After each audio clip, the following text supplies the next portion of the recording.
The U.S. government can deny green card visas and even deny naturalization, that's citizenship, based on uh, an applicant who has a severe mental illness or a physical uh, condition, right, that may cause harm to them or to others, right? So, very importantly, there are dual conditions that have to exist, right, for uh, an applicant to be denied a green card, right, or naturalization. By the way, this does not constitute legal advice. If you need immigration advice, you should obtain an attorney. I'm not licensed to practice uh, in any state in the United States. However, I am a lawyer and I do hold a Juris Doctor degree from George Washington University Law School. Um, so many immigrants are not aware that sometimes uh, there might be unscrupulous law enforcement police officers who try to commit them, right? They file emergency evaluation petitions and try and commit them. An emergency evaluation petition is based on state policing power, right? With respect to public safety, that's a state issue, right?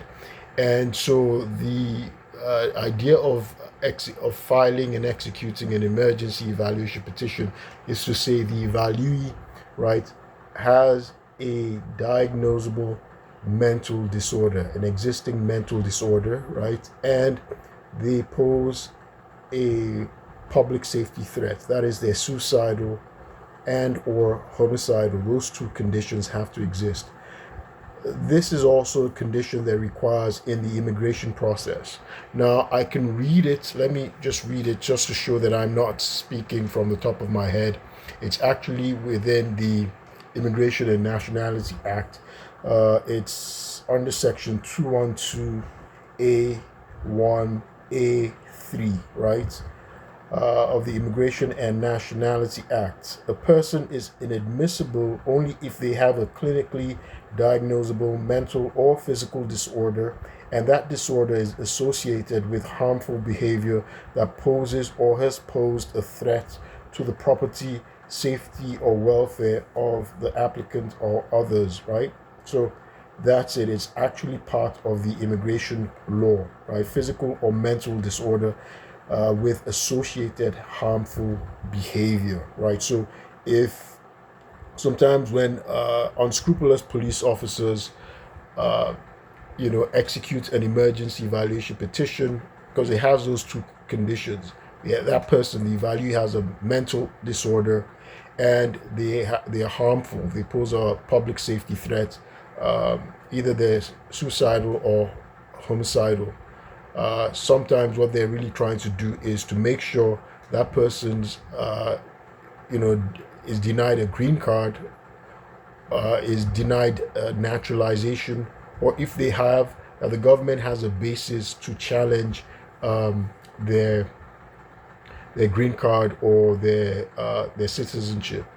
By the way, to be clear, there's no, for those who are already naturalized citizens, right?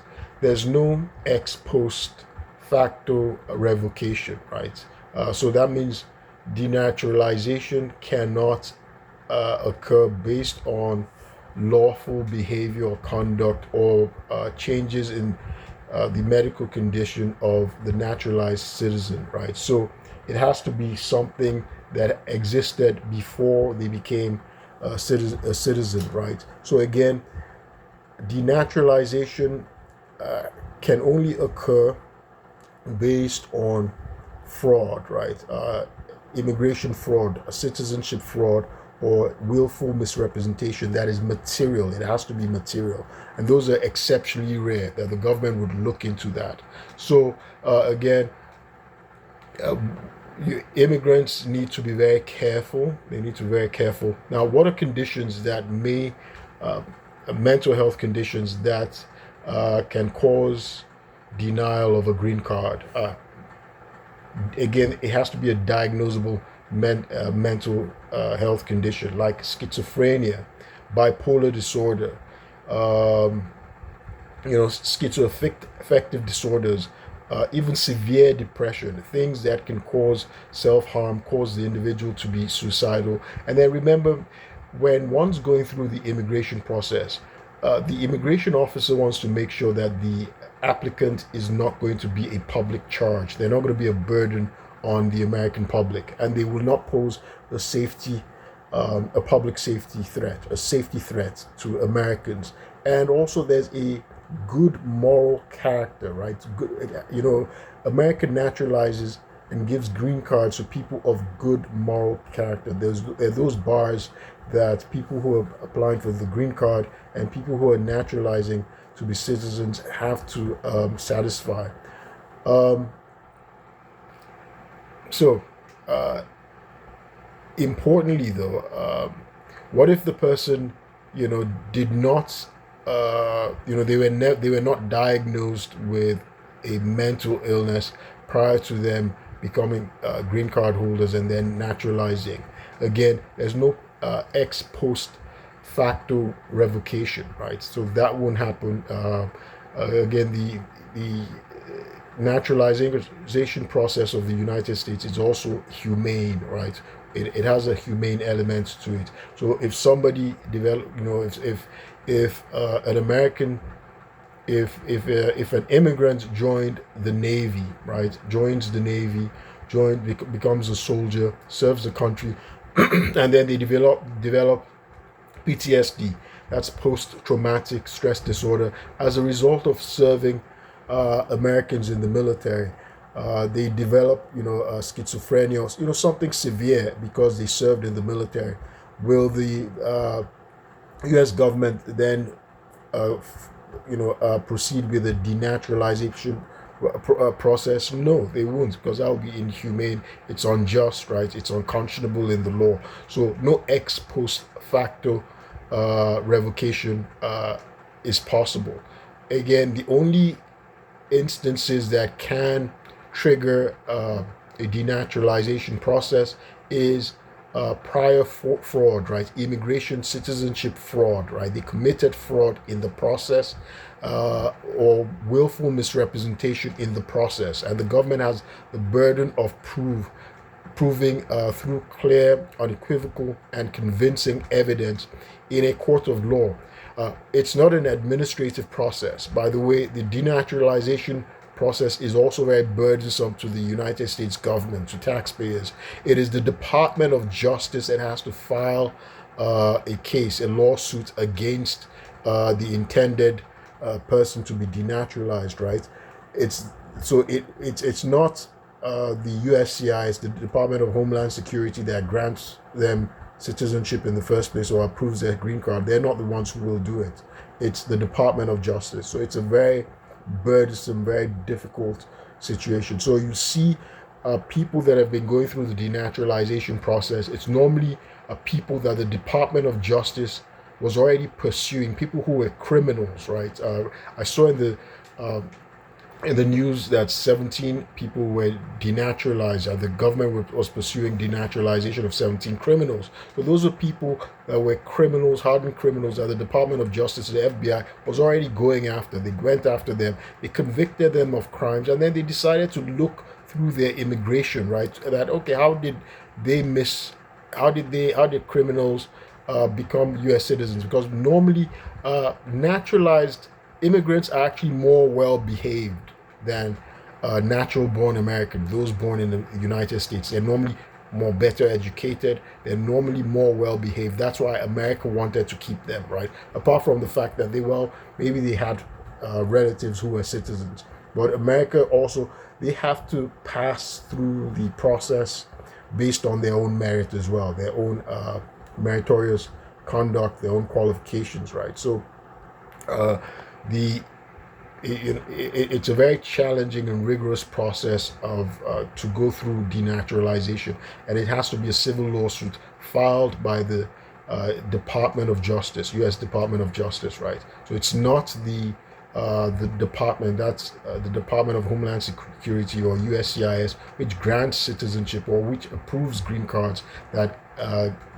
takes you through the administrative process. No, denaturalization is not an administrative process. So there you have it. I wanted to just show that yes, there are instances where one can be denied a green card based on a mental health condition, right? A diagnosable mental health condition and a physical condition. For instance, if somebody has Ebola, that's a medical condition. It can spread, it can infect other people. It's a dangerous situation. So, Americans would not want such a person in the United States because of health hazard, public safety threats, and also a certain mental health illnesses like like schizophrenia that's severe, that can cause someone to be suicidal or homicidal, it causes harms. Now, importantly though, the U.S. government is not just immoral and lacking in compassion. If it's a condition that's treatable, right? It's treatable. If they're seeing a doctor, it can be controlled, and it's no longer severe. The applicant can actually apply for what's called waiver of inadmissible. So people with these severe conditions, they're inadmissible for a green card or entry.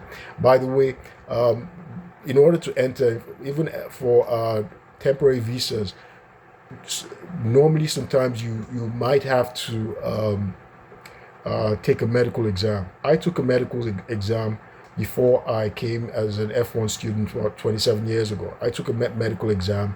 I had to have that. When I now applied for my green card, I had to take a medical exam. But that medical exam, it's the United States government or immigration. They have their approved doctors, so you can't just go to anybody who's going to give you a false document or anything like that. So you're going to go through a government approved physician. They'll give you a list of places that you can go to, and they'll examine you thoroughly for diseases and your psychiatric condition evaluation. They'll test you in all sorts of ways, and I had to go through that, right, in order to become a green card holder.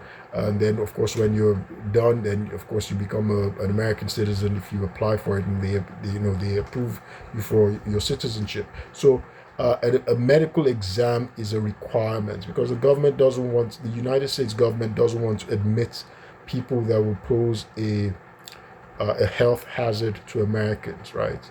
So there you have it. And I hope this was helpful. Again, this does not constitute immigration advice or legal advice. My name is Olurotimi Osha, and I'll keep you posted. Thank you.